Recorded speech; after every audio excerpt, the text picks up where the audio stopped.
Esto es Escena Internacional, podcast producido por Comité con la colaboración de Rodolfo Sánchez Aizcorbe. La primera noticia de hoy, 21 de septiembre, es que el gobierno colombiano suspendió las negociaciones de paz con el ELN, es decir, el Ejército de Liberación Nacional, la mayor guerrilla del país.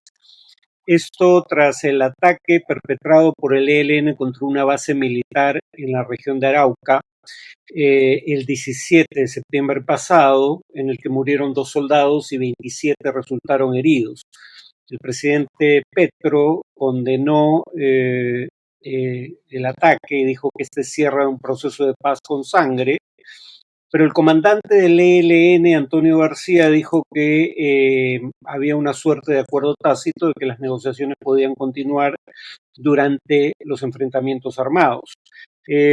El gobierno ya había hecho diversas concesiones al ELN, el cese al fuego que se había acordado se había levantado en agosto y el ELN había ya realizado ataques desde entonces contra infraestructura civil y contra la fuerza pública. No queda del todo claro por qué recién ahora el gobierno toma esta decisión, pero en todo caso dejó dicho que se puede reanudar la negociación si el ELN da señales de compromiso por la paz. No queda claro en qué consistirían estas señales en ausencia de un acuerdo formal de cese al fuego. La segunda noticia es que se produjo un ataque aéreo de Israel contra Beirut, capital del Líbano. Este dejó al menos 12 muertos y decenas de heridos. Como es habitual en estos casos, el ataque se produjo en el suburbio de Dahiyeh, bastión del grupo Hezbollah en el sur de la capital, y el objetivo era el comandante de operaciones de Hezbollah, Ibrahim Akil, que habría resultado muerto según versión israelí en el ataque. Daniel Hagari, portavoz de las Fuerzas de Defensa israelíes, además dijo que murieron otros miembros de la unidad de élite de Hezbollah, conocida como Radwan. Hagari decía que esta unidad de élite planeaba ocupar el norte de Israel. Y que por ende este habría sido una suerte de ataque preventivo. Esto es poco creíble teniendo en cuenta, uno, que Hezbollah no tiene la capacidad militar para, digamos, incursionar y ocupar territorio en Israel, y en segundo lugar, la frontera está minada, ¿no? Pero bueno, el Ministerio de Defensa, Yoav Gallant, a diferencia de Hagari, que dijo que esto no pretende ser el inicio de una escalada regional, dijo que las acciones de Israel contra Hezbollah continuarán hasta lograr el objetivo que definió como el regreso seguro de los residentes del norte a sus hogares. La tercera noticia es que la Cámara de Diputados de México aprobó militarizar la Guardia Nacional.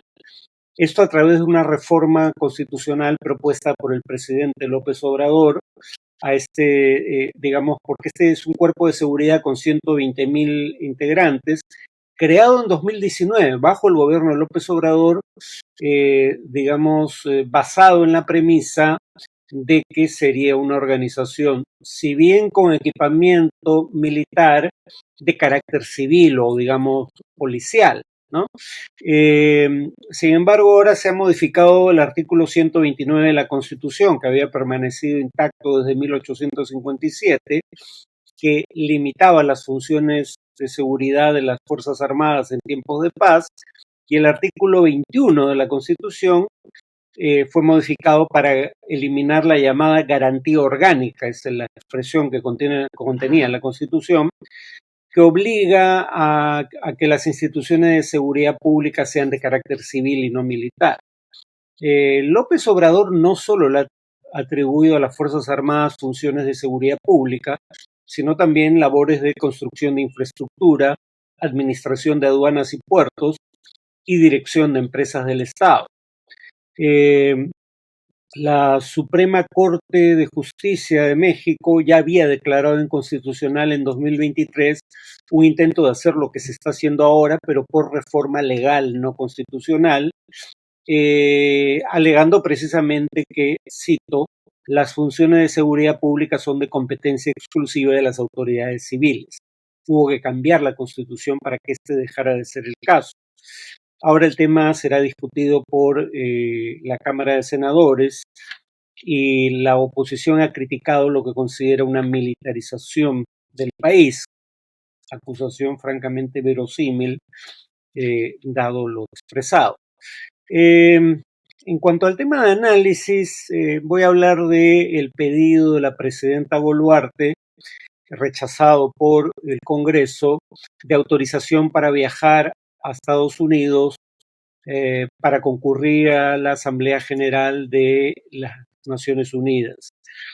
Lo primero que diría es que, aunque ya había viajado en ocasiones anteriores al exterior la presidenta Boluarte, es discutible que sus viajes sean constitucionales. El artículo 115 de la Constitución dice a la letra lo siguiente: cuando el presidente de la República sale del territorio nacional, el primer vicepresidente se encarga del despacho. En su defecto lo hace el segundo vicepresidente. ¿Cuál es el problema? De que la segunda vicepresidenta era precisamente Dina Boluarte.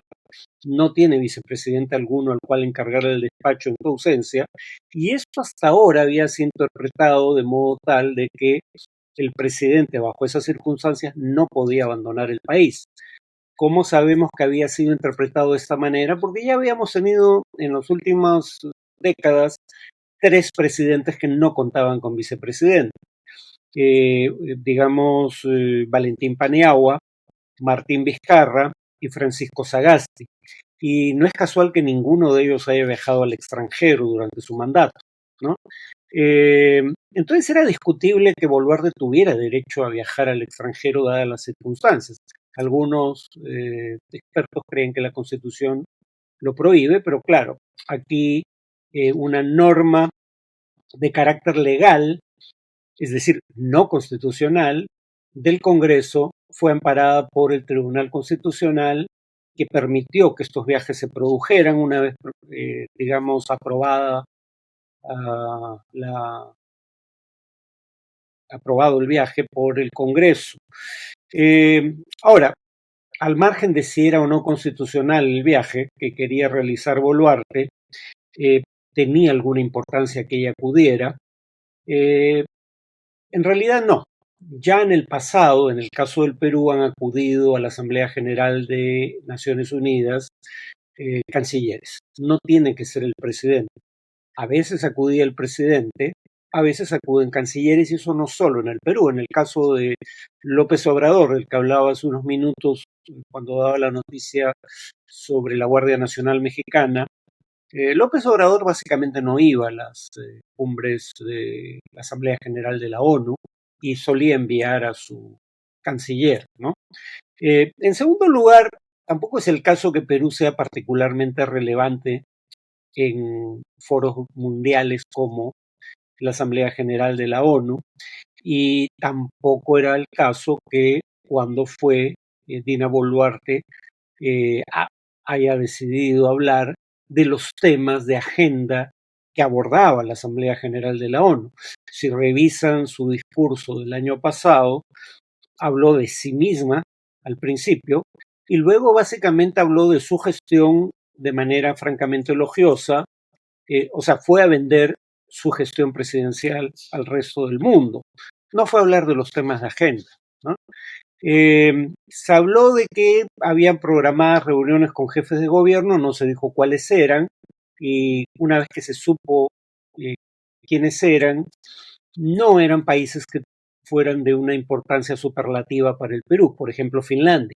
Ni es una gran potencia global, ni es un vecino, ni es un país de nuestra región del mundo, digamos, ¿no? Y además habría que recordar que en noviembre del año pasado, cuando Boluarte fue a la Asamblea General de la ONU, alegó que uno de sus propósitos era tener reuniones importantes con jefes de Estado de países que son fundamentales en las relaciones exteriores del Perú, como Joseph Biden, el presidente de Estados Unidos. Ahora sabemos que no había ningún documento oficial estadounidense que avalara que tal reunión había sido pactada. Más aún, la agenda del presidente de los Estados Unidos es pública y se puede ver en la página de la Casa Blanca, en el documento llamado President's Public Schedule. O sea, en otras palabras, no había una reunión pactada con Biden. Hubo lo que algunos van a llamar un pull away, si no me equivoco. O sea, básicamente una reunión de minutos mientras se camina por un pasillo, no fue más que eso. Entonces, básicamente, Dina Boluarte ha usado en el pasado este tipo de eventos para intentar proyectar una buena imagen de su gobierno, sobre todo de cara al público peruano. Era más un hecho de consumo interno para mostrar que pese a las acusaciones de autoritarismo y violaciones de derechos humanos en su contra, su gobierno no era un gobierno aislado en la escena internacional. La única razón por la que un viaje de Boluarte podía tener alguna importancia política en esta coyuntura era el hecho de que en noviembre próximo se realiza la cumbre de APEC en el Perú. Y claro, algunos dirían la cumbre de APEC es importante y es una mala señal que a un par de meses de esa cumbre el Congreso no autoriza un viaje de la presidenta. Ahora, habría que recordar que si la PEC es tan importante para nuestros congresistas, no queda claro por qué no le concedieron el permiso para viajar a Pedro Castillo a la cumbre de la PEC en México en 2022, y ese no fue el único caso en el cual un pedido de autorización para viajar del presidente Castillo fue negado por el Congreso. Esto no es algo que carezca de precedentes. Cuando se había planteado la posibilidad de una reconsideración de la votación en el Congreso, Dina Boluarte pateó el tablero dando un discurso. No había dado discursos por temas como los incendios en la Amazonía, que parecerían más importantes que su viaje a Estados Unidos, pero dio un discurso solo por ese tema en el que dijo: en el transcurso del día hemos recibido información preocupante de que algunos de los congresistas estarían siendo influenciados para votar en contra de la autorización del viaje. Esta situación pone de manifiesto que para algunos representantes los intereses partidarios y personales son más importantes que los intereses de nuestra patria. Como acabo de indicar, ni es algo sin precedentes que se niegue la autorización a viajar al presidente, ni era algo fundamental para el país que ella viajara a esta cumbre. En ese sentido, no estaban en juego los intereses de la patria. Acusa de defender sus intereses subalternos a los congresistas que votaron en contra, pero no dice por qué. Dice que estarían siendo influenciados, pero no dice por qué ni con qué motivo. Y más bien hay congresistas que si acaso han dicho que quien intentó influenciarlos para que cambiaran su voto fue el Ejecutivo. Y en previsión de que ese voto no fuera a cambiar en la mayoría de casos, prefirió una fuga hacia adelante, ¿no? Pidiendo que no se reconsiderara la decisión.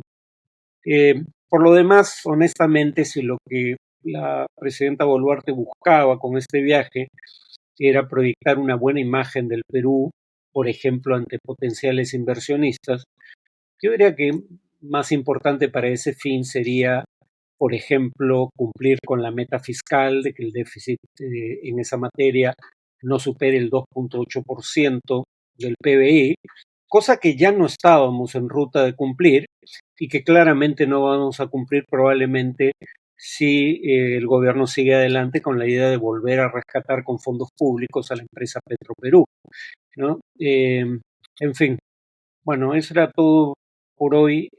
Nos vemos en el siguiente podcast.